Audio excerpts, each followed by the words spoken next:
जय भीम। सर्वप्रथम आपण सर्वांना धम्मचक्र अनुवर्तन दिनाच्या खूप खूप सदिच्छा।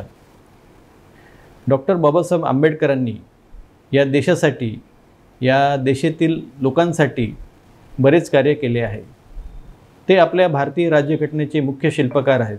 त्यांच्या सूचनावरून भारतात रिझर्व्ह बँक ऑफ इंडियाची स्थापना झाली। त्यांनी महिलांसाठी तसेच कामगारांसाठी अनेक कायदे केले। भारतातील बहुउद्देशीय नदी खोरे प्रकल्प जे आहेत त्याची संकल्पना सुद्धा डॉक्टर बाबासाहेब आंबेडकरांचीच आहे। असं बरंच कार्य आपल्याला सांगता येईल। याशिवाय जीवनाच्या अखेरच्या टप्प्यात डॉक्टर बाबासाहेब आंबेडकरांनी सर्व भारतीयांना दिलेली अनमोल भेट म्हणजे 14 ऑक्टोबर 1956ला नागपूर येथे अशोका विजयादशमी या दिवशी घेतलेली बौद्ध धम्माची दीक्षा। या दीक्षेद्वारे डॉक्टर बाबासाहेब आंबेडकरांनी भारतात जवळपास मृतावस्थेत असलेल्या बौद्ध धर्माची एक प्रकारे पुनर्स्थापना केली।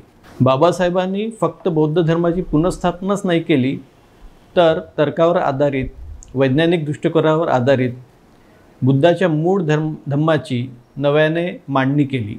आणि ही मांडणी करताना मागच्या 2000 वर्षात बौद्ध धर्मात ज्या बेसळी झाल्या किंवा ज्या मानवी बुद्धीस न पटणाऱ्या गोष्टी होत्या त्या त्यांनी बाहेर काढल्या। आज आपल्याला बौद्ध धर्म चीन, Japan, Sri Lanka, Thailand, Myanmar, Cambodia, Bhutan यासारख्या आशियाई देशात प्रामुख्याने दिसून येतो।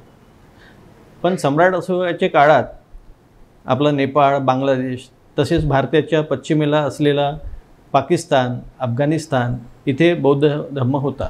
सोबतच इराक, इराण ते थेट युरोपपर्यंत बौद्ध धर्माचा प्रभाव आपल्याला दिसून येतो। बौद्ध धर्म हा एखाद्या जातीसाठी नाही आहे, तो एखाद्या समाजासाठी नाही आहे, तो एखाद्या देशासाठी नाही आहे, तो संपूर्ण मानवजातीसाठी आहे। बौद्ध धर्माचा प्रभाव सध्या अस्तित्वात असलेले जे सर्व प्रमुख धर्म आहे त्यावर काही ना काही प्रमाणात आपल्याला दिसून येतो। आधुनिक मानसशास्त्रावरही बौद्ध धर्माचा प्रभाव दिसून येतो। बौद्ध धर्मात कर्मकांड, आत्मा, परमात्मा, ईश्वर, मृत्यूनंतरचे जीवन याला कुठलेच स्थान नाही। बौद्ध धर्मात माणसाने इतर माणसाशी कसं वागावे आणि स्वतःची दुःखातून मुक्तता कशी करावी याविषयी मार्गदर्शन मिळते।